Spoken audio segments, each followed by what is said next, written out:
Hello students, स्वागत है आप सभी का शिवानंद क्लासेज यूट्यूब चैनल पर। आज की क्लास में हम सीखेंगे 10th क्लास की एनसीईआरटी मैथ्स का लेसन 1 वास्तविक संख्याएं। इसकी पहली एक्सरसाइज 1.1 से पहला क्वेश्चन सीखेंगे आज।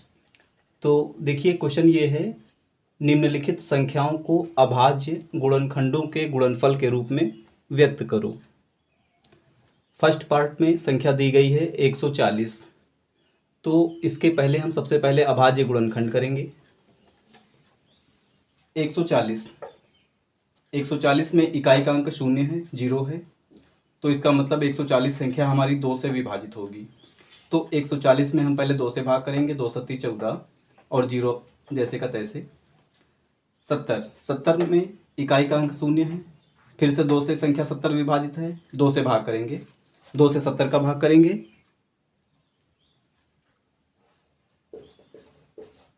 2 3 6, 1 बचा, 0 उतार लिया, 2 पंची 10, 35। तो 2 से 70 का भाग करने पर संख्या आई 35।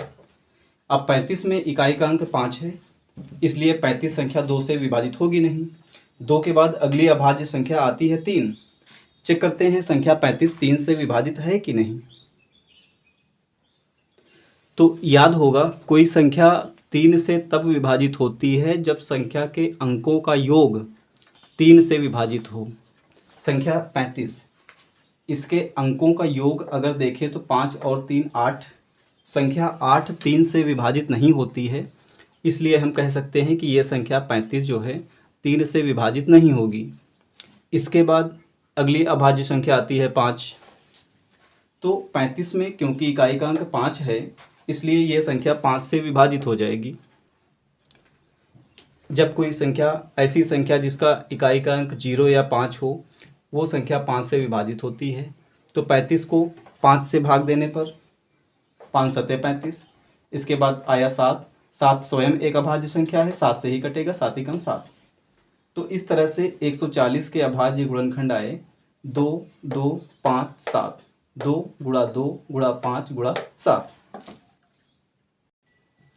अब क्योंकि यहाँ 2 गुणनखंड 2 बार है, इसलिए 2 गुणा 2 को हम 2 की घात 2 लिखेंगे, 5 गुणा 7 जैसे कि तैसे। तो ये हो गए 2 की घात 2 गुणा 5 गुणा 7 संख्या 140 के अभाज्य गुणनखंड का गुणनफल रूप। इसके बाद सेकंड पार्ट देखते हैं। संख्या 156 दी गई है। 156 का अभाज्य गुणनखंड किया, इकाई का अंक 6 है, संख्या 2 से विभाजित होगी। 2 से 156 का भाग देंगे, 2 सत्ती 14, 1 बचा, 1 6 16, 2 अट्ठे 16, 78 आएगा। 78 में भी इकाई का अंक 8 है, 2 से विभाजित होगी संख्या। 2 से 78 का भाग देंगे, 39 आएगा। 39 में अब क्योंकि इकाई का अंक 9 आ गया है, इसलिए यह संख्या 2 से विभाजित नहीं होगी। 2 के बाद अगली अभाज्य संख्या 3। तो हम फर्स्ट पार्ट में भी बता चुके हैं, जब किसी संख्या के अंकों का योग 3 से विभाजित हो तो वह संख्या 3 से विभाजित होती है। 9 3 12।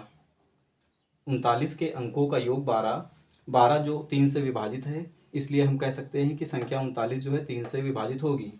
3 से 39 का भाग करने पर 13, और 13 स्वयं एक अभाज्य संख्या है, 13 से ही कटेगी, 13 एकम 13। तो इस तरह से 156 के अभाज्य गुणनखंड आए 2 गुणा 2 गुणा 3 गुणा 13। 2 गुणा 2 गुणा 3 गुणा 13। अब यहाँ पर 2 बार है, इसलिए 2 की घात 2 लिखा, 3 13 ये जैसे के तैसे। इस प्रकार 156 के अभाज्य गुणनखंड आए 2 गुणा 2 या 2 की घात 2 गुणा 3 गुणा 13।